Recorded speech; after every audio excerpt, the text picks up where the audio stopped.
السلام عليكم ورحمة الله وبركاته. الحمد لله نحمده ونستعينه ونستغفره ونؤمن به ونتوكل عليه ونعوذ بالله من شرور أنفسنا ومن سيئات أعمالنا. من يهد الله فلا مضل له ومن يضلله فلا هادي له. ونشهد أن لا إله إلا الله وحده لا شريك له. ونشهد أن سيدنا وحبيبنا ومولانا محمدا عبده ورسوله الذي أرسله بالحق بشيرا ونذيرا وداعيا إلى الله بإذنه وسراجا منيرا. أما بعد فقد قال الله تعالى في كلامه المجيد وفرقانه الحميد: أعوذ بالله من الشيطان الرجيم. بسم الله الرحمن الرحيم.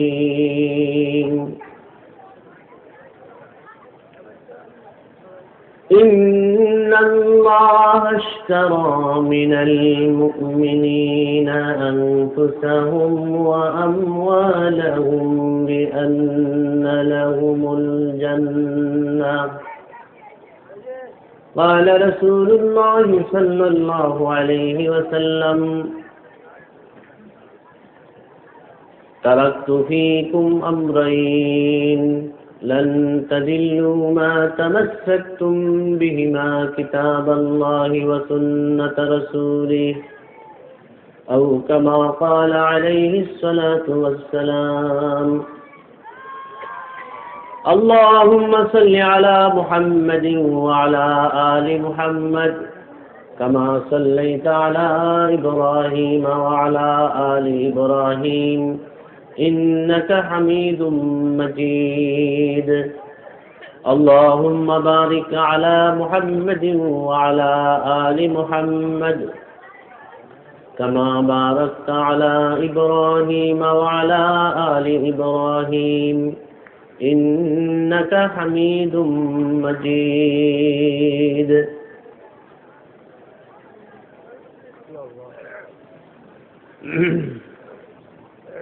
আজকে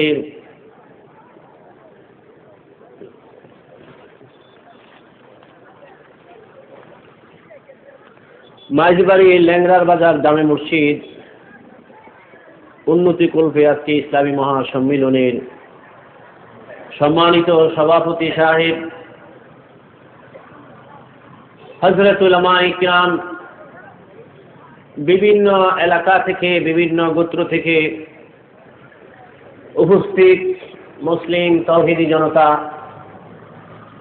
পর্দার অন্তরালে বসা সম্মানিতা মা ও বোনেরা, সমস্ত প্রশংসা সমস্ত তারিফ আল্লাহ সুবহানাহু ওয়া তাআলার জন্য, যে আল্লাহ তাআলা আপনাকে আমাকে মহব্বত করে, দয়া করে, মেহেরবানি করে জান্নাতের বাগানে বসার তৌফিক দান করেছেন। সকলেই বলি আলহামদুলিল্লাহ। আরো সাথে সাথে আল্লাহ পাকের কৃতজ্ঞতা জ্ঞাপন করছি যে মহান আল্লাহ পাক রব্বুল আলামিন আপনাকে আমাকে জীব জানোয়ার চতুষ্পদ জন্তু পশু পাখি বানান নাই, তিনি আমাদেরকে মানুষ বানাইছেন। সাথে সাথে আল্লাহ পাকের দরবারে প্রশংসা জ্ঞাপন করছি যে মহান আল্লাহ তাআলা আপনাকে আমাকে মানুষ বানাইছেন, কিন্তু ইহুদি খ্রিস্টান বানান নাই, মুসলমান বানাইছেন। সাথে সাথে সেই মহান স্রষ্টার কৃতজ্ঞতা জ্ঞাপন করছি যে মহান আল্লাহ পাক রব্বুল আলামিন আপনাকে আমাকে দাউদ নবী, সুলাইমান আলাইহিস সালামের উম্মত বানান নাই, তিনি আমাদেরকে শ্রেষ্ঠ নবীর শ্রেষ্ঠ উম্মত বানাইছেন। আপনারা শ্রেষ্ঠ নবীর শ্রেষ্ঠ উম্মত হতে পেরে খুশি না বেজার? কে কে খুশি হাত উঁচু করে আল্লাহকে দেখান। আল্লাহু আকবার। আমরা শ্রেষ্ঠ নবীর শ্রেষ্ঠ উম্মত। ভাই, দিন আল্লাহ তাআলার কাছে সবচেয়ে বড় দামি।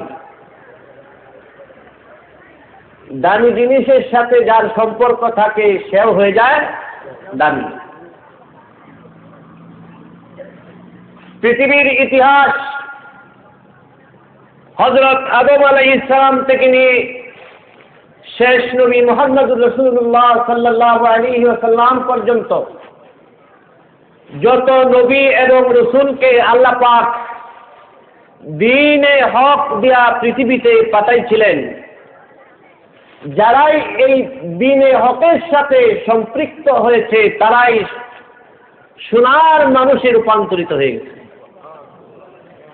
আর যারাই এই দ্বীন থেকে দূরে বিচ্ছিন্ন তারা পদদলিত হয়েছে, লাঞ্ছিত হয়েছে, বঞ্চিত হয়েছে, নিষ্পেষিত হয়েছে, ঘৃণিত হয়েছে। কথাটি কি না বলে? এই দিন আমরা পেয়েছি হুজুর আকরাম সাল্লাল্লাহু আলাইহি ওয়াসাল্লামের কুরবানি, সাহাবায়ে কেরামের কুরবানি, ত্যাগ তিতিক্ষার বিনিময়ে বাংলার জমিন পর্যন্ত ইসলাম সুপ্রতিষ্ঠিত হয়েছে। কথা ঠিক কিনা বলে? একজন মুসলমান সে কত দামি।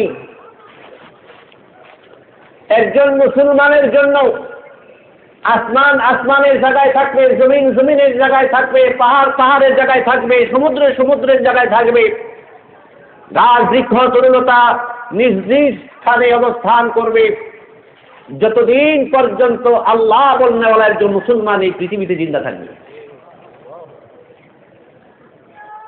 আল্লাহ রাব্বুল আলামিন বলেন,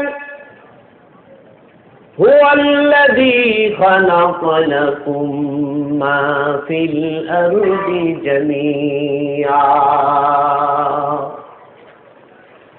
আল্লাহ বলেন, আমি আসমান বানাইছি, জমিন বানাইছি, পাহাড় পর্বত সমুদ্র মহাসমুদ্র, চন্দ্র সূর্য গ্রহ নক্ষত্র তারকারাজি কুল কায়নাত যা কিছু আমি আল্লাহ সৃষ্টি করেছি সব কিছু তোমাদের জন্য সৃষ্টি করেছি। আর আমি আল্লাহ তোমাদেরকে আমার জন্য সৃষ্টি করেছি। সব কিছু আপনার জন্য আল্লাহ সৃষ্টি করেছেন, আর আপনাকে আমাকে আল্লাহর জন্য সৃষ্টি করেছে। আল্লাহ পাক বলছেন, মা খালাকুতুল জিন্না ওয়াল ইনসা ইল্লা লিয়াবুদুন আই লিয়ানফাউন। আল্লাহ বলেন, আসমান জমিন চন্দ্র সূর্য গ্রহ নক্ষত্র তারকারাজি পাহাড় পর্বত সমুদ্র মহাসমুদ্র যা কিছু সৃষ্টি করেছি তোমাদের জন্য সৃষ্টি করেছি, আর তোমাদেরকে আমি মাওলার জন্য সৃষ্টি করেছি। আল্লাহ পাকের একটা দাবি, সেটা হচ্ছে তুমি আমার বান্দা, মৃত্যু পর্যন্ত আমি আল্লাহর হয়ে থাকবে। তুমি আমার, তোমাকে আমার জন্য বানিয়েছি, তুমি আমার হয়ে থাকবে মৃত্যু পর্যন্ত। এটাই আমি আল্লাহর দাবি, আর কোনো দাবি নাই। তুমি যদি আমার না হও তাহলে ধ্বংস হয়ে যাইবা। মায়ের আমার, তাম পৃথিবীর কোনো সাউন্ড হবে না, ডাইনে বামে কেউ তাকাবেন না, চাতক পাখির মতো তাকিয়ে থাকুন। এখানে কোরআনের আলোচনা হচ্ছে।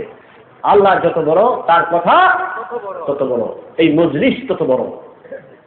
কোনো বিশৃঙ্খল যেন না হয়।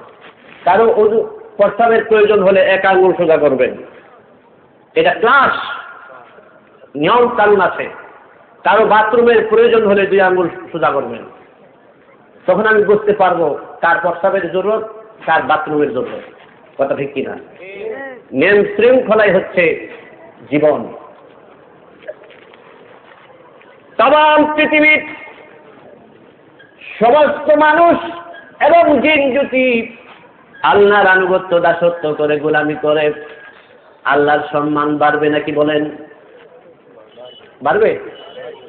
বাড়বে? সারা দুনিয়ার সমস্ত জিন মানুষ যদি একটা সেজদা দিয়ে জিন্দেগি কাটায় দেয়, আল্লাহর মর্যাদা চুল পরিমাণ বাড়বে না। তামাম পৃথিবীর সমস্ত মানুষ যদি আল্লাহকে একটা সেজদাও না দেয়, নাফরমানি করে, তাহলে আল্লাহর মর্যাদা চুল পরিমাণ কমবেও না। ইবাদত করলে সম্মান বাড়বেও না, ইবাদত না করলে সম্মান কমবেও না। তাহলে মানুষ সৃষ্টি করার উদ্দেশ্যটা কি? বললেন যে আমি তোমাদের কি বানাইছি আনুগত্য করার জন্য, আমার দাসত্ব করার জন্য। আই লিয়ান ফারুন, অর্থাৎ ইবাদত করলে তোমাদেরই উপকার হবে। আমার গোলামি সুফল জান্নাত, আমার নাফরমানির কুফর হলো জাহান্নাম। কথা পরিষ্কার। হযরত মুসা আলাইহিস সালাম আল্লাহ পাককে একদিন জিজ্ঞাসা করলেন, আল্লাহ, দুনিয়ার কোন একটা মানুষ যদি তোমার ইবাদত না করে, নাফরমানি করে, তখন তুমি কি করবে? আল্লাহ রাব্বুল আলামিন বলেন, আমার একটা ছোট্ট পোকা আছে, সেই পোকাটা আমি ছিদ্র করে দিব, আসমান ছিদ্র করে জমিনে পাঠিয়ে দিব। সেই ছোট্ট পোকাটা এক লুকমায় তামাম পৃথিবী খেয়ে ফেলবে। 7 আসমান 7 জমিন যা কিছু আছে এক লুকমায় খেয়ে ফেলবে। মুসা আলাইহিস সালাম আশ্চর্য হয়ে গেলেন, আল্লাহ তাআলা এত বিশাল আসমান এবং জমিন, এই পৃথিবী থেকে সূর্য হচ্ছে 13 লক্ষ গুণ বড়, আর এরকম হাজার সূর্য থেকে লক্ষ লক্ষ গুণ বড় হাজার হাজার তারকা আসমানের মধ্যে আছে। এরকম ভাবে এরকম বড় বড় সূর্য এরকম হাজার হাজার তারকাকে এক লুকমায় গিলে ফেলতে পারে। এই ধরনের বহু গ্যালাক্সি আছে, এমন তারকা আছে যে এরকম ভাবে আলোর গতি পৃথিবী সৃষ্টি হওয়ার পর থেকে, সেই তারকা সৃষ্টি হওয়ার পর থেকে আলো দিচ্ছে, সেই তারকার আলো আজও পর্যন্ত জমিনের মধ্যে পড়ে নাই। প্রাণের ভাইয়ের আমার, এই পৃথিবীর আসমান দ্বিতীয় আসমানের সামনে এত ছোট্ট যে বিশাল একটা ময়দানের মধ্যে একটা মটর বিচির দানা পড়ে থাকলে যেমন ছোট দেখা যায়, এরকম ছোট। আবার তৃতীয় আসমানের সামনে প্রথম দ্বিতীয় আসমান বিশাল একটা ময়দানের মধ্যে একটা মাছের চোখ পড়ে থাকলে যেমন ছোট দেখা যায়, তৃতীয় আসমানের সামনে প্রথম দ্বিতীয় আসমান তেমন ছোট। চতুর্থ আসমানের সামনে তৃতীয় আসমানটা এত ছোট যে বিশাল একটা ময়দানের ভিতরে পেঁয়াজের শুকলা পড়ে থাকলে যেমন দেখা যায় এরকম ছোট্ট দেখা যায়। আবার পঞ্চম আসমানের সামনে দ্বিতীয় চতুর্থ আসমানটা বিশাল ময়দানের মধ্যে মহিলাদের মাথার থেকে একটা চুল পড়ে থাকলে যেমন ছোট এমন ছোট দেখা যায়। ষষ্ঠ আসমানের সামনে পঞ্চম আসমানটা এত ছোট্ট দেখা যায় যেরকম ভাবে হাতের একটা আংটি বিশাল ময়দানে পড়ে থাকলে যেমন ছোট এমন ছোট দেখা যায়। ভাইয়ের আমার, এত বিশাল 7 আসমান এবং 7 জমিনকে যে পোকা একটা লুকমায় খেয়ে ফেলে, এবার বুঝে থাকলে বলুন সেই পোকাটা কত বড়। মুসা আলাইহিস সালাম আশ্চর্য হয়ে গেলেন। আল্লাহ রাব্বুল আলামিন বলেন, হে মুসা, শুধু এই পোকা নয়, এর থেকে লক্ষ লক্ষ গুণ বড় বড় পোকা আছে, হাজার হাজার পোকা আছে, লক্ষ লক্ষ পোকা আছে। মুসা আলাইহিস সালাম বললেন, এর থেকে আরো বড় পোকা আছে? আল্লাহ বলেন, হ্যাঁ আছে। কয়, আল্লাহ এইগুলি বসবাস করে কোথায়? আল্লাহ বলেন, এইগুলি বিচরণ করে আমি আল্লাহর জ্ঞানের রাজ্যে। আমি আল্লাহর জ্ঞানের রাজ্যে একটা মাঠ আছে, সেই মাঠে তারা বিচরণ করে। যে এরকম হাজার হাজার পোকা সৃষ্টি করেছেন, যে একটা পোকা আসমান জমিনকে এক লুকমায় খেয়ে ফেলে, যে আল্লাহ এত হাজার হাজার পোকা সৃষ্টি করেছেন, সে আল্লাহর ক্ষমতা কত বড়! সুবহানাল্লাহ। একদিন ফেরেশতারা আল্লাহকে প্রশ্ন করলেন, আয় আল্লাহ তাআলা, তুমি এই পৃথিবীতে পাহাড় থেকে কোনো শক্তিশালী জিনিস তুমি বানাইছো নাকি? আল্লাহ বলেন অবশ্যই বানাইছি। কই সেটা কি? কই সেটা হলো লোহা। লোহা দিয়া কি হয়? ওই লোহা দিয়া পাহাড়ের মধ্যে আঘাত করলে পাহাড় চূর্ণ বিচূর্ণ হয়ে যায়। আল্লাহ কাছে প্রশ্ন করলেন, আল্লাহ লোহা থেকে আরো কোনো শক্তিশালী জিনিস তুমি বানাইছো নাকি? আল্লাহ বলেন বানাইছি। ফেরেশতারা বললেন সেটা কি? আল্লাহ বলেন সেটা হচ্ছে আগুন। আগুনে কি হয়?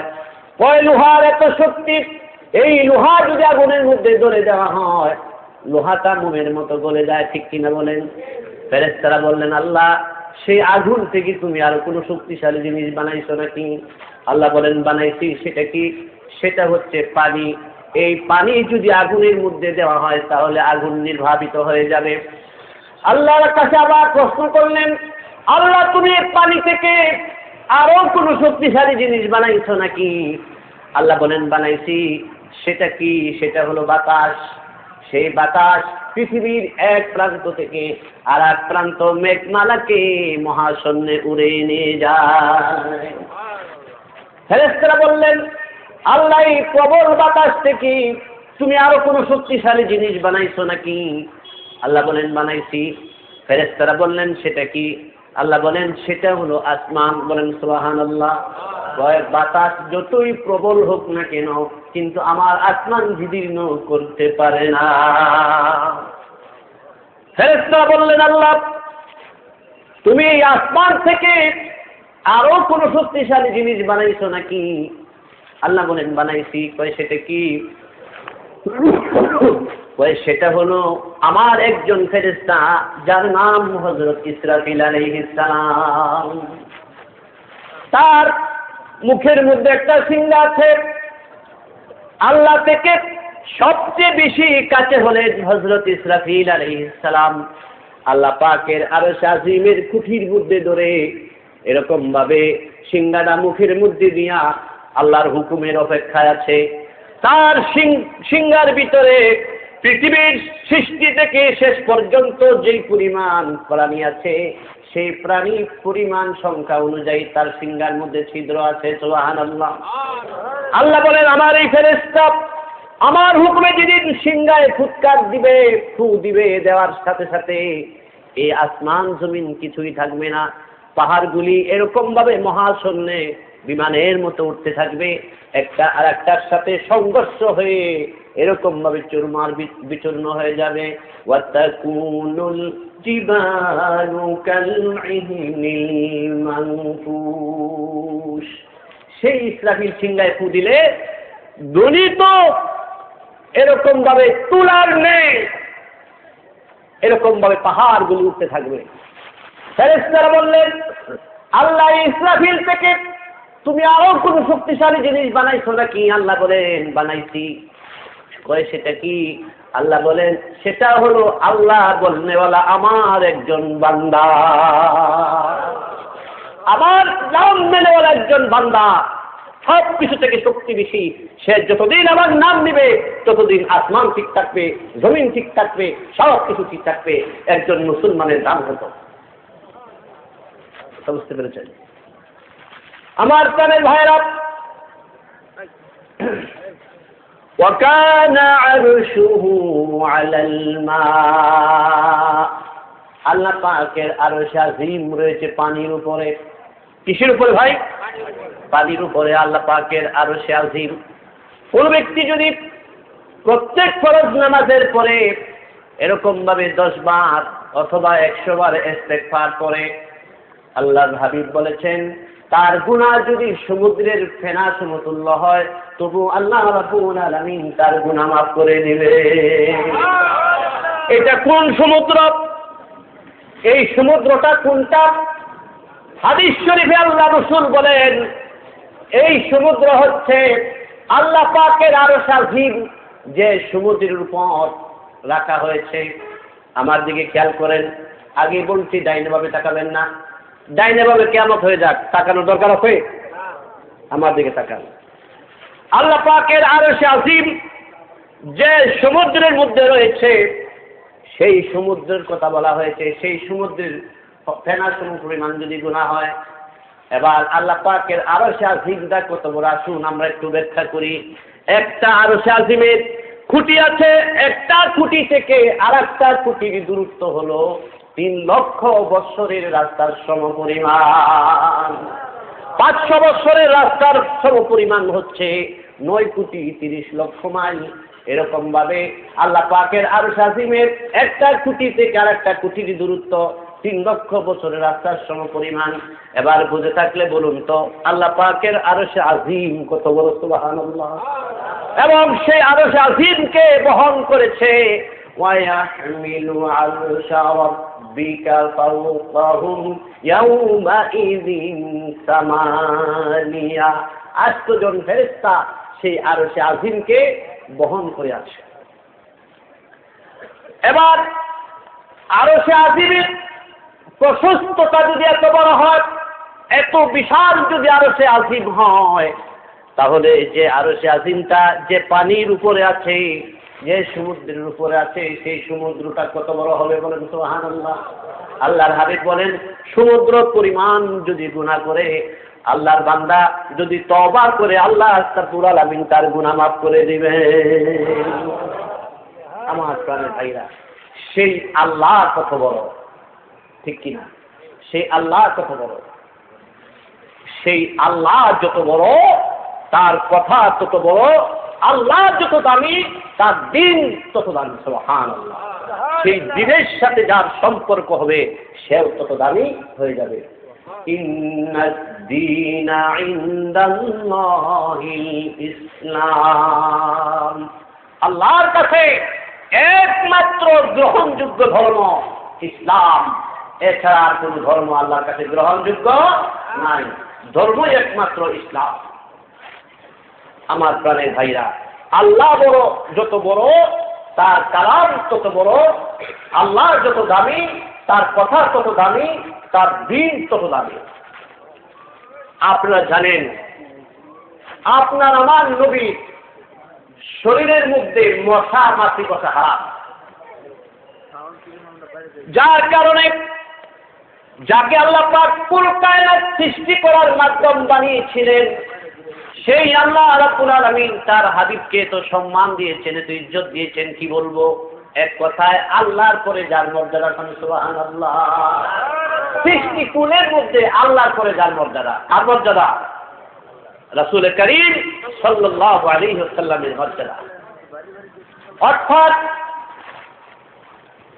অর্থাৎ আল্লাহ রাব্বুল আলামিন তার কাছে সবচেয়ে দামি আল্লাহর হাবিব, যার শরীরে মশা মাছি বসা হারাম, যিনি কোনো জায়গায় হেঁটে গেলে সূর্যের আলো যদি আরামদায়ক না হতো, পাখিরা ঝাঁকে ঝাঁকে এসে আল্লাহ রসুলকে এরকম ভাবে ছায়া দিতেন, ফেরেশতারা রহমতের ডানা বিছায়া রসুলকে ছায়া দিতেন। আল্লাহর নবী যেখানে প্রস্রাব পায়খানা করতেন, মেশকো আম্বরের মতো গ্রান বের হতো, সঙ্গে সঙ্গে মাটি তার চষে ফেলে দিত, সুবহানাল্লাহ। আমার ভাইরা, সেই নবীকে তায়েফের ময়দানে দিন প্রসার করার জন্য যখন গিয়েছিলেন, দিন তো গ্রহণ করে নাই। ওই তায়েফের দুষ্ট ছেলেরা বৃষ্টির মতো রাহমাতুল লিল আলামিনের চেহারার মধ্যে পাথর নিক্ষেপ করতেছিল। ভাইরা আমার, সমস্ত মাখলুক আল্লাহকে খুশি করার জন্য 24 ঘন্টা ব্যতিব্যস্ত থাকে ছিল, কিন্তু আপনার আমার রব আল্লাহ রাব্বুল আলামিন তার প্রিয় হাবিবকে 24 ঘন্টা খুশি করার জন্য ব্যতিব্যস্ত থাকতে। পাথর মারছে, পাথরের আঘাতে শরীর জর্জরিত হয়ে গেছে, রক্ত প্রবাহিত হয়ে, রক্ত শরীর থেকে নির্গত হয়ে জুতার মধ্যে গিয়ে রক্ত শুকিয়ে জুতার পা একাকার হয়ে গেছে। আল্লাহর নবীর নির্যাতনে আসমান জমিনের সমস্ত মাখলুক চিৎকার করতেছে, আকাশ জমিন বাড়ি হয়ে যাচ্ছে। ফেরেশতারা বললেন, আল্লাহ তুমি অনুমতি দাও, আমরা প্রতিশোধ নেই। ফেরেশতারা চলে এসলেন, ইয়া রাসূলুল্লাহ, যার আপনার খাতির আল্লাহ পাক সব কিছু বানাইছেন, তার পাশে আপনাকে তো নির্যাতন নিপীড়ন করেছে, একবার অনুমতি দেন, আমরা তায়েফবাসীটাকে ধ্বংস করে দেই। আল্লাহর নবী বললেন, ও আল্লাহর ফেরেশতারা, আমি পৃথিবীতে মানুষ খুন করার জন্য আসি নাই, মাইরের বদলা নেওয়ার জন্য আসি নাই। আমি এই পৃথিবীতে এসেছি মানবতার মুক্তির কল্যাণের জন্য। তিনি বদলা দিলেন না, সঙ্গে সঙ্গে হাত উঠালেন, বললেন আল্লাহুম্মা গফিরলি কওমি ফাইন্নাহুম লা ইয়ালামুন। ও প্রভু, এই তায়েফবাসী আমার জাতি, আমার সম্প্রদায় আমাকে চিনে না, আমি যে নবী। আল্লাহ, এই তায়েফবাসীকে তুমি গজব দিয়া ধ্বংস করে নিও না। দোয়া করে ফেললেন। আমি যে কথাটা বোঝাচ্ছি, যে নবীর খাতিরে সব কিছু আল্লাহ সৃষ্টি করেছেন, সেই নবীর শরীরে পাথর মেরেছে, আল্লাহ কেমন করে বরদাস্ত করলেন? আল্লাহ বলেন যে আমি 1,00,000 বা 2,24,000 পয়গম্বর পৃথিবীতে পাঠাইছি, আমার নবীকেও পৃথিবীতে পাঠাইছি। কেন পাঠাইছি? আল্লাহ বলেন হুয়াল্লাযী আরসালা রাসূলাহু বিল হুদা ওয়া দীনিল হাক্কি লিইয়ুযহিরাহু আলাদ দীনি কুল্লিহি ওয়া কাফা বিল্লাহি শাহীদা। আল্লাহ পাঠালেন, কাকে পাঠালেন? রাসূলকে পাঠালেন। কি দিয়া পাঠালেন? কোরআন দিয়া পাঠালেন। কেন পাঠালেন? তামাম পৃথিবীর সমস্ত বাতিল ধর্মের উপর আল্লাহ বলেন আমার মনোনীত ধর্ম ইসলামকে যেন বিজয় করে দেয়, এই জন্য পাঠিয়েছি। তাহলে বোঝা গেল যে আমার নবী শহীদ হয়ে যাক, আমার নবী শহীদ হয়ে যাক, কিন্তু যে দিন প্রতিষ্ঠার জন্য আমি তাকে পাঠাইছি, আমার সেই দিন জিন্দা হয়ে যাক। তাহলে বোঝা গেল আল্লাহর কাছে সবচেয়ে বড় দামি কোন জিনিসটা? দিন। এই দিন আজকে আমাদের কাছ থেকে মিটে যাচ্ছে, আমাদের কোনো খোঁজ খবর নাই। ঠিক কিনা বলেন ভাইয়ের আমার? আল্লাহ পাক এই পৃথিবী বানাইছেন, আপনাকে আমাকে বানাইছেন, একটা মাকসাদ আছে। প্রত্যেকটা জিনিসে একটা মাকসাদ আছে, আছে না নাই? আমাদের কি বানাইছেন? তার ইবাদত করার জন্য। ভালো করে বুঝবেন। এই যে লাইট এখানে আলো দিচ্ছে, এটা কি আপনাদের মাথার নিচে না মাথার উপরে? মাথার উপরে। এই লাইটটা এখানে ঝোলানোর মাকসাদ কি? আলো দেবে। এই লাইট যদি আলো না দেয় তাহলে এটা কি মাথার উপরে রাখবেন? যদি লাইটটা ফিউজ হয়ে যায় তাহলে এটাকে ওইখান থেকে বিচ্ছিন্ন করে ডাস্টবিনে ফেলে দেবেন। কথা ঠিক কিনা? আপনি গাভী খরিদ করেছেন, দুধ দহন করবেন, হাল চাষ করবেন, আপনার মাকসাদ সেই গাভী যদি হাল চাষে না যায়, দুধ যদি না দেয়, আপনি কি রাখবেন না বিক্রি করে দিবেন? বিক্রি করে দিবেন। কসাইয়ের কাছে বিক্রি করবেন, কসাই কিনে তাকে জবাই করে টুকরো টুকরো করে দিবে। কেন বিক্রি করলেন? আপনার মাকসাদ পুরা হয় নাই। ভাই, বাতি যতক্ষণ আপনার মাকসাদ পুরা করেছিল, যতক্ষণ সে আলো দিয়েছিল, ততক্ষণ আপনার মাথার উপর ছিল। আপনার মকসুদ পুরা না হওয়ার কারণে সেই বাতি মাথা থেকে নিচে নামায়া ডাস্টবিনে নিক্ষেপ করে দিলেন। ভাইয়ের আমার, এই পৃথিবীর 150 কোটি মুসলমান আছে, আল্লাহর মাকসাদ আল্লাহর আনুগত্য দাসত্ব করবে। যতদিন আল্লাহর আনুগত্য দাসত্ব করবে ততদিন এই 150 কোটি মুসলমান 450 কোটি অমুসলিমদের উপর রাজত্ব করবে। এরকম ভাবে মান সম্মান ইজ্জতের সাথে থাকবে। যেদিন যেই মাকসাদের জন্য আল্লাহ মানুষ বানাইছেন, বর্তমান দুনিয়াতে 150 কোটি মুসলমানের মাধ্যমে আল্লাহর সেই মাকসাদ পুরা হচ্ছে না, যার কারণে যে জাতি থাকতো সকল জাতির উপরে, সেই জাতিকে আজকে উপর থেকে নিচে নামায়া সেই জাতির রক্তে পৃথিবীর জমিন আল্লাহ লাল বানাইতেছে। কথা বুঝে আসছে আমার প্রাণে ভাইরা? সেই দিন আজকে আমাদের দেশের কিছু পাশ্চাত্যে দালালদের কিছু সেলা সামুন্ডা আমাদের বাংলাদেশেও আছে। পাশ্চাত্যের ইহুদি খ্রিস্টানদের কিছু সেলা সামুন্ডা সাংসা দালাল আমাদের দেশে আছে। আজকে পরিষ্কারভাবে বলতে চাই, আজকে আমাদের গোটা বিশ্বে অর্ধশতী মুসলিম রাষ্ট্র, আমাদের কিনা বলেন 50টার উপরে মুসলিম রাষ্ট্র। আজকে এই 50টা মুসলিম রাষ্ট্রের প্রত্যেকটা রাষ্ট্রের রাষ্ট্রনায়ক ওই ইহুদি এবং খ্রিস্টানদের 5 গোলাম। এই অর্ধশত মুসলিম জাহানের রাষ্ট্রনায়ক ইহুদি এবং খ্রিস্টানদের দালাল হওয়ার কারণে, তাদের দালালি করার কারণে আজকে 150 কোটি মুসলমানের রক্তে পৃথিবীর জমি লাল হচ্ছে। আমার প্রাণের ভাইরা, তাদের কণ্ঠের সাথে কণ্ঠ মিলে, তাদের সুরের সাথে সুর মিলে এরকম ভাবে তারা সমাজতা করে জীবন যাপন করছে। আমার প্রাণের ভাইরা, সাহাবায়ে কেরামের জিন্দেগি এমনটা ছিল না। সেই দিক থেকে আমাদেরকে সচেতন হতে হবে। আমার ভাইরা, মুসলমান হয়ে কবরে যেতে হবে। মুসলমান না হয়ে কবরে যদি যান তাহলে বাঁচার কোনো উপায় নাই। যাই হোক, আমি বলতেছিলাম দিন আল্লাহর কাছে সবচেয়ে বড় দামি। আল্লাহর নবী দিন নিয়ে এসেছিলেন মক্কা নগরীতে। ঈসা আলাইহিস সালাম যাওয়ার পরে আল্লাহর নবী পর্যন্ত কোনো 500 বছর অতিবাহিত হয়ে গিয়েছিল, কোনো নবী ছিল না, দাওয়াতের কোনো কাজ ছিল না। দাওয়াতের কাজ না করার কারণে এরকম মানুষ তার কন্যাকে জীবিত মাটির মধ্যে পুঁতে রাখত, উলঙ্গ অবস্থায় কাবা শরীফের মধ্যে মূর্তির তওয়াফ করত। কথা ঠিক কিনা? কাবা তওয়াফ করত উলঙ্গ অবস্থায়, নারী পুরুষ, খুন খারাপি চুরি ডাকাতি। অর্থাৎ ওই সময়ের যুগটাকে জাহিলিয়াতের যুগ বলা হয়। মনুষ্যত্ব বলতে মানুষের কাছে কিছু ছিল না, পশুত্বের রাজ্য কায়েম হয়ে গিয়েছিল। আল্লাহর নবী সেই দিন নিয়ে যখন কালেমার দাওয়াত দিতে লাগলেন, যে মানুষগুলি উলঙ্গ অবস্থায় কাবা শরীফ তওয়াফ করত, দিনের পরশে সেই মানুষগুলি এরকম ভাবে পরশমণিতে রূপান্তরিত হয়ে গেছে। এই দিন থাকবে, আসমান থাকবে, জমিন থাকবে। দিন থাকবে না, কিচ্ছু থাকবে না। আমার ভাইরা, আমাদের দেশের কিছু লোক আছে রাত্রে 12টার সময় শুয়ে শুয়ে চিন্তা করে, কই মোল্লার জন্যই দেশটা নষ্ট হলো। কি মোল্লার জন্যই দেশটা নষ্ট হলো?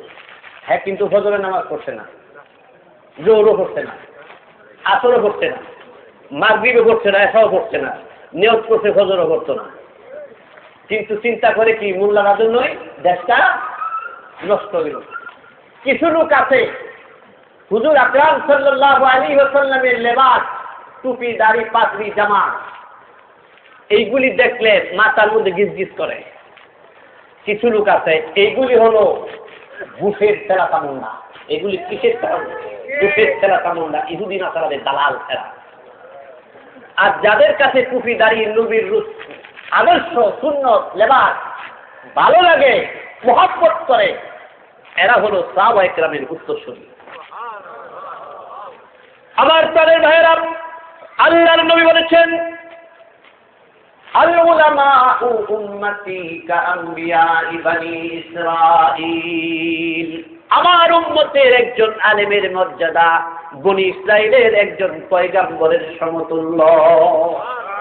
একজন পয়গম্বরের সমতুল্য একজন আলেমের মর্যাদা। মেরে মুহতারাম বায়ু বুজুর্গ আর দুস্থ, আল্লাহ রাসূল বলেছেন, কুন আলিমান আও মুআল্লিমান আও মুতাআল্লিমান আও মুত্তাবিআন আও মুহিব্বান ওয়ালা তাকুন খামিসান। আল্লাহ রাসূল বলেছেন, তুমি আলেম হও, যদি আলেম না হতে পারো আলেমের ছাত্র হও, যদি তাও হতে না পারো আলেমের কি হও? আলেমের অনুসারী হও, যদি তাও না পারো আলেমকে মুহাব্বত করো, কিন্তু ওয়ালা তাকুন খামিসান, কিন্তু পঞ্চমটা হয় না, আলেম উলামাদের সাথে দুশমনি রাখো না। যদি রাখো তাহলে ধ্বংস হয়ে যাবা, দুনিয়াও ধ্বংস, পরকালও ধ্বংস। আমার প্রাণের ভাইরা, আজকে এখানে যাদেরকে বলা হয়েছে আল উলামা ওয়ারাসাতুল আমবিয়া, আল্লাহর নবী বলেছেন, মান সালাকা তরিকাই ইয়ালতামিসু ফীহি ইলমান সাহহালাল্লাহু লাহু তরিকান মিন তুরুকিল জান্নাহ ওয়া ইন্নাল মালাইকাতা লাতাদউ আজনিহাতা রিদাল লিতালিবিল ইলম। আল্লাহর নবী বলেন, যে তলিবুল ইলম শিক্ষা করার জন্য ঘর থেকে বের হয়, যতটুক রাস্তা সে অতিক্রম করে আল্লাহ পাক ততটুক রাস্তা জান্নাতের রাস্তা সহজ করে নেন। এবং যে রাস্তা দিয়ে হেঁটে যায় আল্লাহর নবী বলেন, রহমতের কিছু ফেরেশতা আছে, নূরের ফেরেশতা আছে, নূরের ডানা সেই রাস্তার মধ্যে বিছায়া দিয়া ওই এলেমদের জন্য, আলেমদের সন্তুষ্টির জন্য আল্লাহর নূরের ফেরেশতা নূরের ডানা বিছায়া সম্মান প্রদর্শন করে। আর আসমানের উড়ন্ত পাখি, সমুদ্রের মাছ, গর্তের পিপিলিকা, আসমানের সমস্ত ফেরেশতা, সকল মাখলুক এই আলেমদের জন্য 24 ঘন্টা মাগফিরাতের দোয়া করতে থাকে। তার কারণটা কি? কারণ আছে, সাহাবায়ে কেরাম একদিন আল্লাহর নবীকে প্রশ্ন করেছিলেন, ওগো আল্লাহর নবী, আমরা তো আপনার পিছনে আপনার সাথে আপনাকে সালাম দিলাম, কিন্তু আপনার উম্মত তো আপনাকে সালাম দিতে পারলো না। আল্লাহর নবী বলেন, আমার উম্মতের একজন আলেমকে যদি কেউ সালাম দেয়, আমি নবীকে সালাম দেওয়া হয়ে যাবে। সুবহানাল্লাহ। তারা বললেন, ও আল্লাহর নবী, আপনার সাথে তো আমরা খাওয়া দাওয়া করলাম, আপনার উম্মত তো আপনার সাথে খাওয়া দাওয়া করলো না। আল্লাহর নবী বললেন যে আমার আলেমের উম্মতের একজন আলেমের সাথে যদি কেউ খাওয়া দাওয়া করে, সে যেন আমি মুহাম্মদুর রাসূলুল্লাহ সাল্লাল্লাহু আলাইহি ওয়াসাল্লামের সাথে খাওয়া দাওয়া করলো। সাহাবায়ে কেরাম কিভাবে প্রশ্ন করেছিলেন, ও আল্লাহর নবী, আমরা তো আপনার সাথে মুসাফা করলাম, কিন্তু এমন উম্মত আসবে যারা আপনার সাথে মুসাফা করতে পারে নাই। আল্লাহর হাবিব বললেন, আমার উম্মতের একজন আলেমের সাথে যদি কেউ মুসাফা করে, আমি নবীর সঙ্গে মুসাফা হয়ে যাবে। ফেরেশতারা বললেন, ও আল্লাহর নবী, আমরা তো আপনার পিছনে মুক্তাদি হয়ে নামাজ পড়লাম, কিন্তু আপনার উম্মত তো আপনার পিছনে মুক্তাদি হয়ে নামাজ পড়লো না। আল্লাহর নবী বলেন, আমার উম্মতের একজন আলেমের পিছনে কেউ যদি একটা করে মুক্তাদি হয়ে নামাজ পড়ে, সে যেন আমি মুহাম্মদুর রাসূলুল্লাহর পিছনে নামাজ পড়লো। যে আবার একজন আলেমকে মহব্বত করলো, সে আমাকে মহব্বত করলো। যে আমাকে মহব্বত করলো, সে আল্লাহকে মহব্বত করলো। যে আল্লাহকে মহব্বত করলো, সে তার বাসস্থান হবে আল্লাহর জান্নাত। আমার সামনে ভাইরা, আলেমদের মর্যাদা আল্লাহ রাসূল দিয়েছেন। আল উলামা ওয়ারাসাতুল আম্বিয়া, উলামায়ে কেরাম হচ্ছে নাইবে নবী, নবীদের ওয়ারিস, নাইবে নবী। এখন আসুন, আসমান এবং জমিনের সমস্ত বাসিন্দা এই আলেমদের জন্য কেন মাগফিরাতের দোয়া করে? তার কারণ, যতদিন আলেম থাকবে ততদিন মাদ্রাসাগুলি থাকবে, যতদিন মাদ্রাসা থাকবে ততদিন আমানতু বিল্লাহি ওয়া মালাইকাতিহি ওয়া কুতুবিহি ওয়া রুসুলিহি ওয়াল ইয়াউমিল আখিরি ওয়াল কদরি খাইরিহি ওয়া শাররিহি মিনাল্লাহি তাআলা ওয়াল বা'থ বা'দাল মাউত।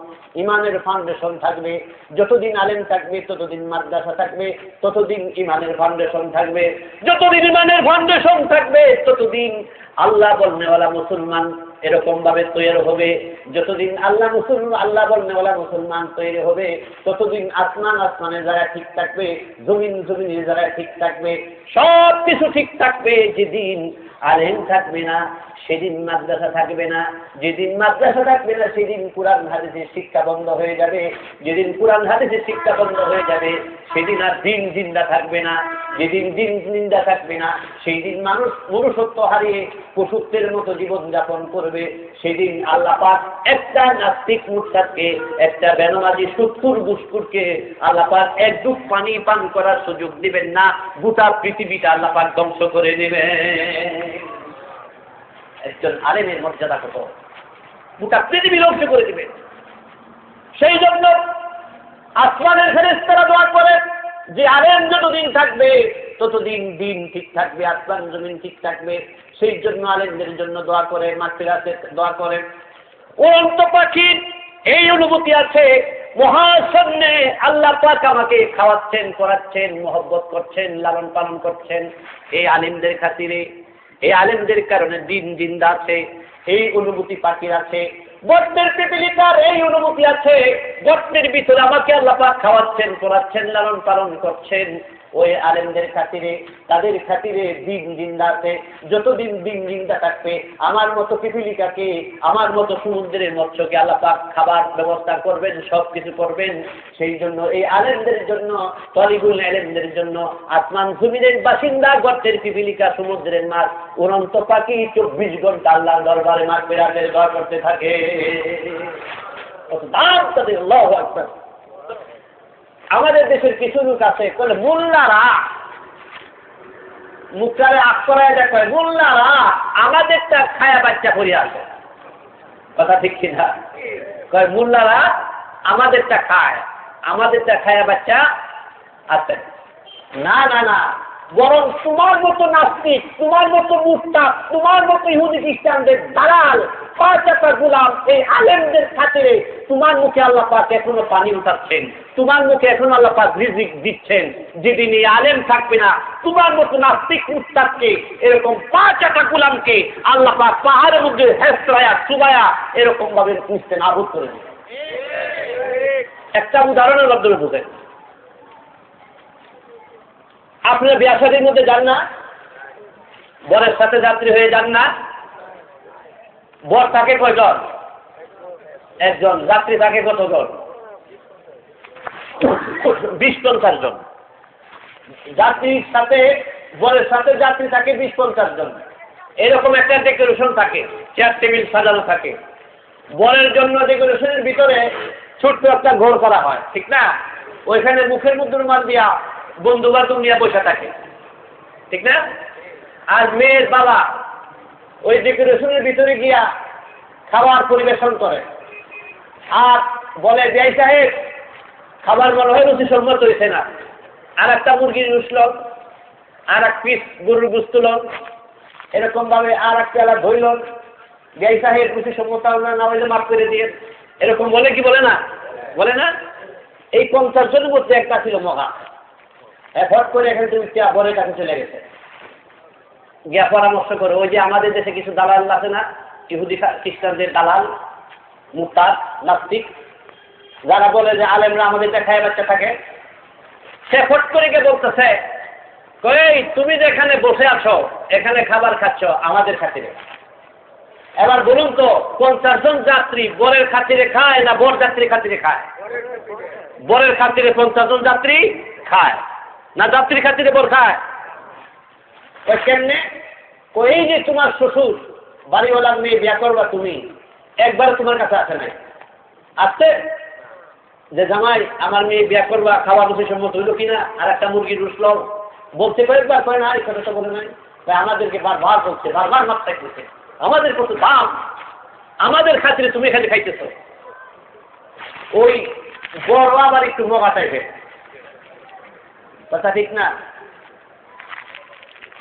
বিয়া শাদী করার পরে বউ উড়াই দেয়, মেয়ের মা আবার বলে যে বাবা আমার মেয়েটা আজকে তোমার হাতে তুলে দিলাম, তুমি এর লালন পালন করবো। আমার কাছে না, আপনি মেয়ে একটা, আমার মেয়ে আর একটা, এরকম কিছু মজা আছে না? আপনার মেয়ে একটা আর আমার মেয়ে কি আর একটা? আমি বেটার মেয়ে বিয়া করবো, অথচ আমার কাছে একবার আসলো না, আমার কাছে একবার খবর চাইলো না, একটা মুরগির রুস নিয়ে আসতো না। যা বেটার মেয়ে বিয়া করবো, খাওয়া দাওয়া সব শেষ, এখন শুধু বিবাহ করাবে। বর চলে গেছে। যখন মেয়ে বাবা জানতে পারছে যে বর নাই, বর চলে গেছে, মুরগির রুস নিয়ে যাই বাবা, আরো মাছ চাইব যে বিয়ার খাবার রুচি সম্মত হইল কিনা, বলবে এখন কি নেবে? মুরগির রুস হাতে নেবে না ডান্ডা হাতে নেবে? ডান্ডা হাতে নেবে। এতক্ষণ পর্যন্ত মুরগির রুস হাতে ছিল আর ক্ষমা চাইছে, এতক্ষণ পর্যন্ত সম্মান ছিল কার খাতিরে? বরের খাতিরে। যতক্ষণ পর্যন্ত বর ছিল ততক্ষণ পর্যন্ত 50 জন যাত্রী সম্মান ছিল। যখন বর নাই তখন মুরগির রানের পরিবর্তে, সম্মানের পরিবর্তে লাঞ্ছনা, বেইজ্জতি, দাঙ্গা। ঠিক তেমনি ভাবে যতদিন পর্যন্ত বর নামক উলামায়ে কেরাম এই পৃথিবীতে জিন্দা থাকবে, ততদিন পর্যন্ত এরকম ভাবে নাস্তিক এবং মুরতাদ নামক যাত্রীগুলিকে, বেনামাজি, সুদখোর, ঘুষখোর, জিনাখোর নামক যাত্রীগুলিকে আল্লাহ পাক খাওয়াবেন, পড়াবেন, লালন পালন করবেন ওই বড় নামক আলেমদের খাতিরে। যেদিন বড় নামক আলেম এই দুনিয়াতে থাকবে না, সেই দিন এই বেনামাজি, সুদখোর, ঘুষখোর, নাস্তিক, মুরতাদকে, ইহুদি এবং খ্রিস্টানদের পা চাটা গোলামদেরকে এক লাশ পানি পান করার সুযোগ আল্লাহ দেবেন না, গোটা পৃথিবী ধ্বংস করে দেবেন। আমার প্রাণের ভাইয়েরা, এই যে আমার কাছে একটা রুমাল দেখছেন, এই রুমাল আমি ব্যবহার করি, মাঝে মধ্যে মুখ মুছি, মাঝে মধ্যে রুমাল পায়ের মধ্যে লাগে, একবার চুমা দেই না। এই রুমাল দিয়ে যদি আমি আল্লাহর কোরআন শরীফের চাদর বানাই, আবার অজান্তে যদি সেই রুমাল আমার পায়ের মধ্যে লেগে যায়, আমি চুমা খাবো কিনা বলেন? চুমা খাবো। এতক্ষণ পায়ে লাগবে, চুমা খাইলাম না, এখন চুমা খাইলাম কেন? তার একমাত্র কারণ এই রুমালের সম্পর্ক এখন আল্লাহর কোরআনের সাথে হয়েছে। আল্লাহর কোরআন যত দামি, সেই রুমাল তত দামি হয়ে গেছে, ঠিক কিনা বলেন? আমার ভাইরা, এই চেয়ারের মধ্যে আমি বসে আছি, 1-1.5 লক্ষ টাকা দামের খাটের মধ্যে আমি ঘুমাই, পা লাগে, একবার চুমা দেই না। কিন্তু কম দামা শিমুল কাঠ দিয়া কোরআন শরীফ একটা রিয়াল বানাইলেন, যদি অজান্তে পা লাগে চুমা দিবেন কিনা বলেন? চুমা দিবেন না। তার কারণ কি? এই কোরআনের, এই কাঠটা কোরআনের সাথে সম্পর্ক হয়ে গেছে। আমার ভাইরা, ঠিক তেমনি ভাবে আল্লাহ যত বড়, আল্লাহ যত দামি, তার দিন তত দামি। এই দিনের সাথে যদি আপনার আবার সম্পর্ক হয়ে যায়, তাহলে আল্লাহ পাক আপনাকে আমাকে দুজাহানের বাচ্চা বানায় দিবে। আমার কানের ভাইরা, এই সামান্য 4-5 কেজি একটা মাটির টুকরার কোনো মূল্য নাই। ভালো করে বোঝার চেষ্টা করেন, কোনো মূল্য নাই। এই মাটির টুকরাটা যদি এরকম ভাবে একটু এখান থেকে স্থানান্তর করে মেহনত করে কাই বানায়া বৃক্ষের মধ্যে যদি দেন, 1 মাস 40 দিন যদি মেহনত করা হয়, সেই মাটির টুকরাটা দামি হয়ে যায়। দামি হয় কিনা? 7 থেকে 8 টাকা দাম হয়ে যায়। বোঝার চেষ্টা করেন। এখানে এরকম ভাবে বক্তৃতার কোনো কিছু নাই। আমরা আসছি হেদায়েতের জন্য, দিনের কথা বোঝার জন্য, আমল করার জন্য। বুঝেন, সেই ইটের দাম হয়ে গেল 8 টাকা। সেই ইট দিয়ে আপনি প্রাসাদ বানান, ঘর বানান। ঘরের মধ্যে কি 24 ঘন্টা ওযু সহকারে থাকেন নাকি? ওযু সহকারে যান? ওযু ছাড়া যান? এই ইটটা দিয়া যদি মসজিদ নির্মাণ করেন, তখন আপনি মসজিদের ভিতরে ওযু ছাড়া ঢুকবেন কিনা বলেন? ওযু দিয়া ঢুকতে হবে। কারণ কি? এই ইটটা দিয়া ঘর বানালেন, সেখানে আপনি বসবাস করেন, ওযু সহকারে ঢুকলেন না। এই ইটটা আবার মসজিদ নির্মাণ করলেন, এখন ওযু দিয়া ঢুকতে হয়। তার কারণটা কি? এই ইটের সম্পর্ক হয়েছে আল্লাহর ঘরের সাথে। আল্লাহ যত দামি, তার ঘর তত দামি। এই পৃথিবীতে সবচেয়ে উত্তম জায়গা হলো আল্লাহর ঘর, মসজিদ। সে দামি হয়ে গেছে, ঠিক কিনা বলেন? ভাইরা আমার, যে সমস্ত কাফের মুশরিকেরা উলঙ্গ অবস্থায় বাইতুল্লাহ তওয়াফ করত, মূর্তি পূজা করত, এই দিন আল্লাহর বড় দামি দিন। এই দিন গ্রহণ করার কারণে আল্লাহ পাক তাদেরকে পরশমণি বানায় দিয়েছেন। যেমন সাহাবায়ে কেরাম, তাদের নাম শোনার সাথে সাথে বলতে হয় রাদিয়াল্লাহু আনহু। আল্লাহ তাদের প্রতি রাজি, তারাও আল্লাহর প্রতি রাজি, এই দিন গ্রহণ করার কারণে। আমার প্রাণের ভাইয়েরা, আপনাদের এখানে যদি আজকে রাষ্ট্রপতি আসে, যদি রাষ্ট্রপতি আসে, আসার পরে এই মজলিস থেকে সবচেয়ে নিম্নমানের একটা লোকের সাথে সে কথা বলে, আর কারোর সাথে কথা বলে না, তখন সেই লোকটাকে সাধারণ লোক মনে করবেন না অসাধারণ? বাপরে বাপ, এর দাম কত! এই কাল্লারে আমরা কাল্লা পেয়ে দেখি, আর এখন দেখি রাষ্ট্রপতির সাথে কথা বলে। রাষ্ট্রপতি তারে ছাড়া আর কারোর সাথে কথা বলেন না। লোকটাকে কি অসাধারণ মনে করবেন না? কারণ কি? সে রাষ্ট্রপতির সাথে কথা বলে। আল্লাহু আকবার, অনেক দামি। আমার ভাইয়েরা, যারা কোরআন তেলাওয়াত করে, আল্লাহর নবী বলেন, তোমরা যদি আল্লাহর সাথে কথা বলতে চাও, তাহলে কোরআন তেলাওয়াত করো। কোরআন তেলাওয়াত করা মানে আল্লাহর সাথে কথা বলা।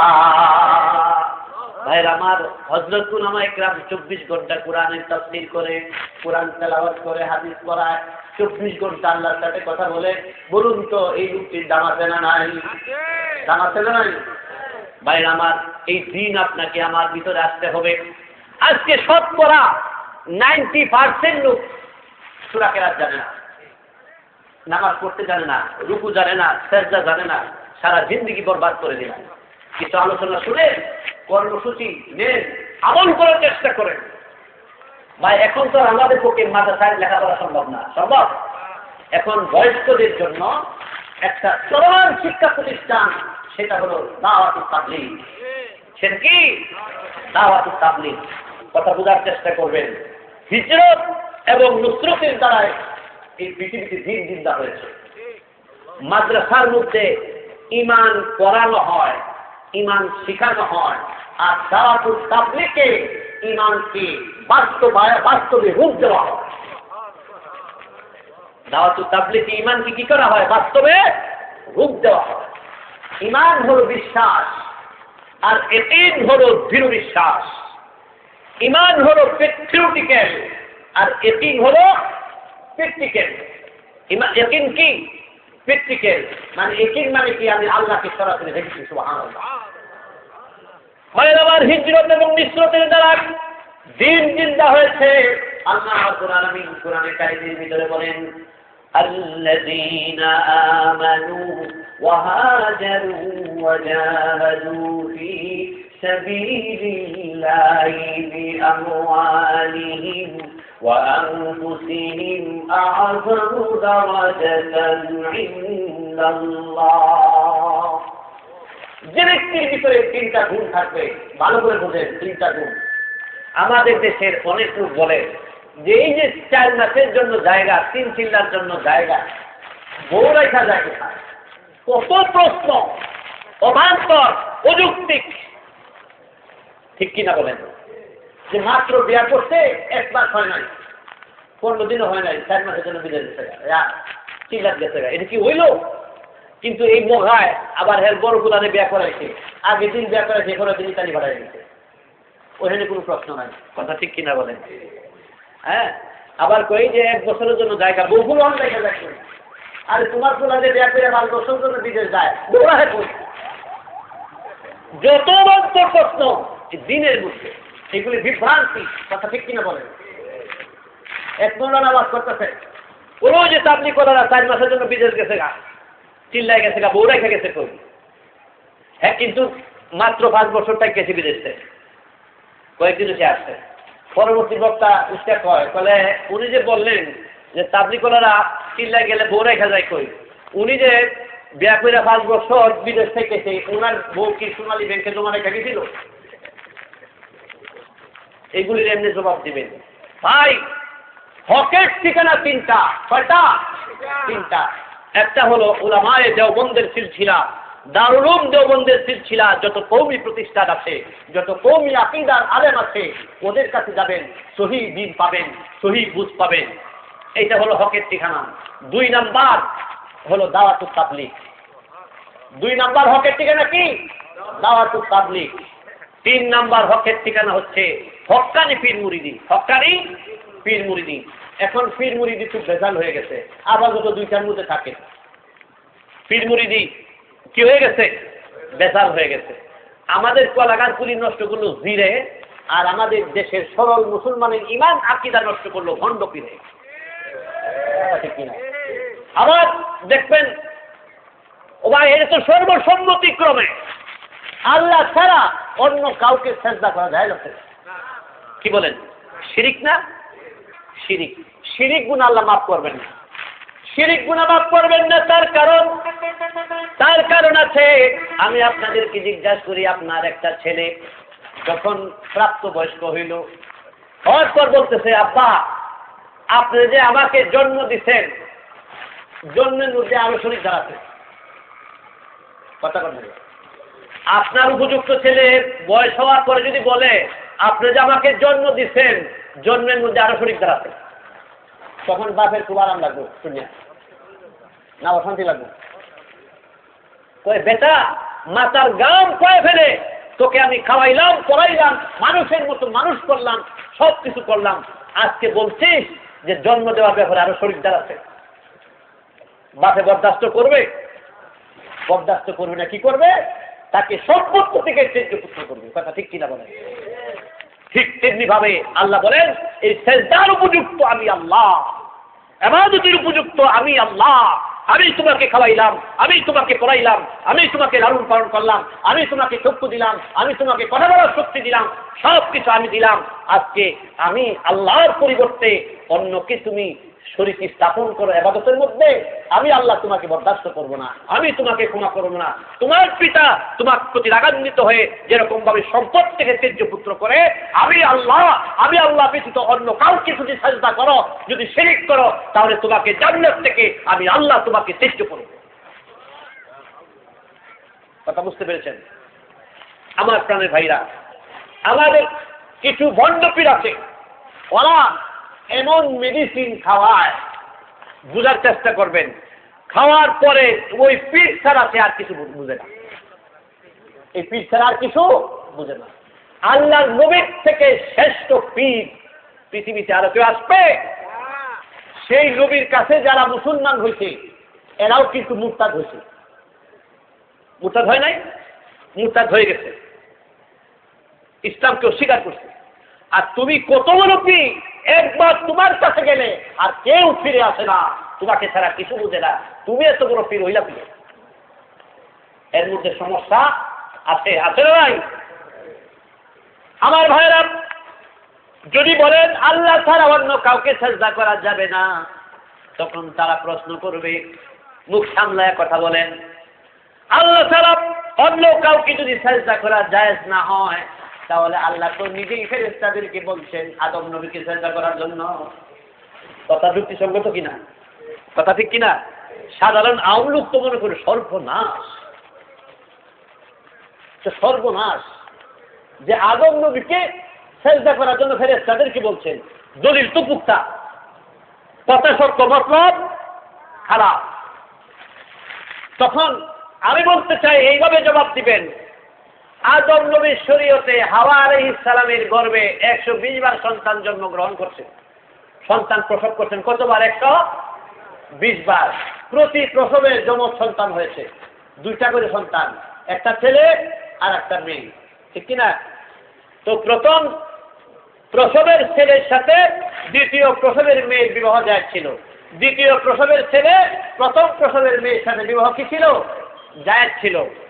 পীর সাহেবকে সেজদার বেলায় যদি আদম নবীর দলিল হয়, তাহলে বিয়ার বেলায় আদম নবীকে দলিল বানাও না কেন? এই বাবার তো কথা বুঝাইতে পারছি না আপনাদেরকে।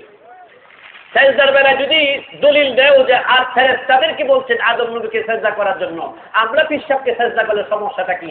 এটা যদি দলিল হয়, তাহলে আদম নবী তো নিজের ছেলের সাথে নিজের মেয়ে বিয়ে দিছে, তাহলে তোমার নিজের ছেলের সাথে নিজের মেয়ে বিয়ে যাও।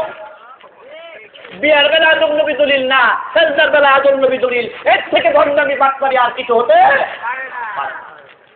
আমার ভাইরা, হক্কানি পীর আর ভণ্ড পীর বুঝার 2টা আলাদা আমি আপনাদেরকে বলে দিচ্ছি। দিতে আর নিতে, দিতে আর নিতে। ভণ্ড পীর বসেছে মুরিদের কাছ থেকে ধন সম্পদ নিতে, আর হক্কানি পীর বসেছে মুরিদকে দিতে। কি দিতে? এলেম দিতে, তাওয়াজ্জু দিতে। এটা হলো প্রথম পরিচয়, দিতে আর নিতে। 2 নাম্বার পরিচয় হলো সিনাইয়া আর সিনাইয়া, সিনাইয়া আর সিনাইয়া। ভণ্ড পীর বসছে উরসের নামে, ইসালে সবের নামে, ঈদে মিলাদুন নামে মুরিদদের কাছ থেকে সম্পদ সিনাইয়া দিতে। আর হক্কানি পীর বসেছে ওই মুরিদকে আল্লাহকে সিনাইয়া দেওয়ার জন্য। বলেন সুবহানাল্লাহ। আমার ভাইরা, দুনিয়াতে এমন কোন ঘি নাই যেটা দুধ ছাড়া তৈরি হয়। কথা ঠিক কিনা বলেন? নামাজ পড়ে না, রোজা রাখে না, শরীয়তের কোনো বিধান পালন করে না। কিছু জোট্টা সুর আছে, জোট্টা সুর, জোট্টা সুর আর ছোট্টা সুর, মাথার মধ্যে জট, গায়ে চট, নামাজের ধার ধারে না। হাই রে পুরা কপাল, মুসলমানের আকীদা এত খারাপ, শরীয়ত মানে না। আরে ভাই, পাগলের উপর তো কোনো শরীয়তই নাই। যে যার ভিতরে শরীয়ত নাই সে আবার কেমন ওলি? সে কি আবার পীর হতে পারে নাকি? ওলি হতে পারে নাকি? যার শরীয়ত আছে সে তো ওলি, তার তো নামাজে আল্লাহ মাফ করে দিতে পাগল। মাথার মধ্যে শট, জট, গায়ে শট। ওই ব্রাহ্মণবাড়িয়ার বড় হুজুর, উনি ওইখানে এক লেঙ্গা বাংলা ছিল, 24 ঘন্টা খতমে উরুস করতো যাতে ওই বড় হুজুরের সামনে সে না পড়ে। ঘটনার ক্রমে একদিন পালকি দানি উনি করতো, ওই ল্যাংদা বাংলা। কথা বুঝছেন তো? ওই ব্রাহ্মণবাড়িয়া মরহুম বড় হুজুর কোথাও যাচ্ছিলেন, হঠাৎ করে দেখছে যে পালকি। পালকির মধ্যে কে? এত খতমে শুরু করে হাজার উপায় না, তাই না? না পালকিতে নামাইছে, নামানো করে দেয় ল্যাংদা। কয় কি রে তুই ল্যাংদা কেন? কয় হুজুর কি বলবো, দুনিয়াতে আসলাম মায়ের গর্ভে লেঙ্গা অবস্থায়, দুনিয়াতে কিছুদিন থাকবো আর কাপড় পিন্দা লাভ কি, এই জন্য নিয়ে করছি লেঙ্গাই আবার দুনিয়াতে যাবো। কথা ঠিক কিনা? কত বড়ই তোর। তখন হুজুর বলুন, কথা তো ঠিকই বলছো, তুমি তো মায়ের গর্ভ থেকে যখন আসছিলা তোমার মুখে তো বাবা দাঁত ছিল না, এখন তো তোমার মুখে দাঁত দেখা যায়। কয় দরবান হাতুরা নিয়া বলে দাঁতগুলি বাড়িয়ে বাগিয়ে ফেলেন। কথা বলছেন? কয় হুজুর মাফ চাই, আমার তওবা করান, আমি পাগলামি ছেড়ে দিচ্ছি আজকে। এগুলি ভণ্ডামি ভণ্ডামি। বিশ্বাস করুন, আজকে সিংহবাদ সরল মুসলমানের ঈমান আকীদা নষ্ট করে ফেলছে। এদের কাছে কিচ্ছু নাই। গায়রুল্লাহর নামে পশু মান্যত করে। আল্লাহ রাব্বুল আলামিন বলেন, حرمت عليكم الميتة والدم ولحم الخنزير وما أهل به لغير الله। আল্লাহ বলেন, প্রবাহিত রক্ত যেমন হারাম, মৃত প্রাণী হারাম, খাওয়া হারাম, এরকম ভাবে শুকুরের গোশত খাওয়া হারাম। আল্লাহর সাথে সাথে আবার বলেন, যে সমস্ত প্রাণীকে আমি আল্লাহর নাম ছাড়া গায়রুল্লাহর নামে জবাই করা হয় সেটিও ঠিক তেমনি হারাম। শুকুরের গোশত খাওয়া যে কথা, গায়রুল্লাহর নামে যে সমস্ত মাখলুক জবাই করা হয় সেইগুলি সব খাওয়া একই হারাম। কথা বুঝতে পেরেছেন? আর সন্তান হয় না, খাজা বাবার কাছে যাওয়ার দরকার নেই। আমাদের দেশে কত স্লোগান, কেউ ফিরে না খালি হাতে, খাজা তোমার দরবারে। জোরে পড় নাউজুবিল্লাহ। আমি বলে, কেউ পায় না কোনো কিছু, খাজা তোমার দরবারে। কথা ঠিক কিনা? যা কিছু পাওয়া যায় কার দরবারে? আল্লাহর দরবারে। আল্লাহ রাব্বুল আলামিন বলেন, ইয়াহাবু লিমান ইয়াশাউ ইনাসাও ওয়া ইয়াহাবু লিমান ইয়াশাউ যুকুর। ভাইরা আমার, পিছনে ভাইরা বসার সুযোগ পাচ্ছে না, একটু মেহরবানি করে জিকিরের সাথে খালি জায়গা করে পূরণ করে আসুন। একটু সামনের দিকে আগিয়ে আসুন, মেহরবানি করে আগিয়ে আসুন। লা ইলাহা ইল্লাল্লাহ, লা ইলাহা ইল্লাল্লাহ, লা ইলাহা ইল্লাল্লাহ। জোরে জোরে পিছনে ভাইদেরকে বসা শুরু করে দেন।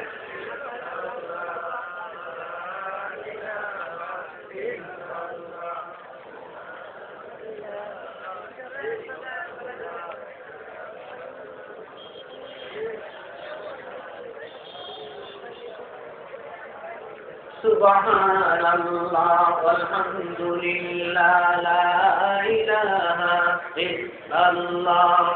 সুবহানাল্লাহ ওয়ালহামদুলিল্লাহ, লা ইলাহা ইল্লাল্লাহ, লা ইলাহা ইল্লাল্লাহ, মুহাম্মাদুর রাসূলুল্লাহ সাল্লাল্লাহু আলাইহি ওয়াসাল্লাম। আল্লাহ রাব্বুল আলামিন বলেন, হাদিস শরীফ আল্লাহ রাসূল বলেন, রাতের শেষ রজনীতে আল্লাহ পাক রব্বুল আলামিন প্রথম আসমানে অবতীর্ণ হন। অর্থাৎ আল্লাহ পাক প্রত্যেকটা বান্দার ঘরের দরজায় গিয়ে দাঁড়ান। আল্লাহু আকবার। আল্লাহ বলেন, ও আমার বান্দা, তোমাদের মধ্যে কে অসুস্থ আছো, আমি আল্লাহ হাজির আছি, আমার কাছে বলো, আমি সুস্থ করে দিব। কে ঋণগ্রস্ত আছো, আমাকে বলো, আমি আল্লাহ ঋণ পরিশোধ করে দেব। কে অভাবগ্রস্ত, আমাকে বলো, আমি অভাব দূর করে দিব। কার ছেলে নাই, মেয়ে নাই, সন্তান নাই, আমাকে বলো, আমি আল্লাহ দিব। ভাইরা আমার, আল্লাহ থেকে আপন, আল্লাহ থেকে দেনেওয়ালা আরো জমিনে কেউ আছে নাকি? আছে। আল্লাহ বলেন, দেখো, ইয়াহাবু লিমান ইয়াশাউ ইনাসাহু ওয়া ইয়াহাবু লিমান ইয়াশাউ যুকুর।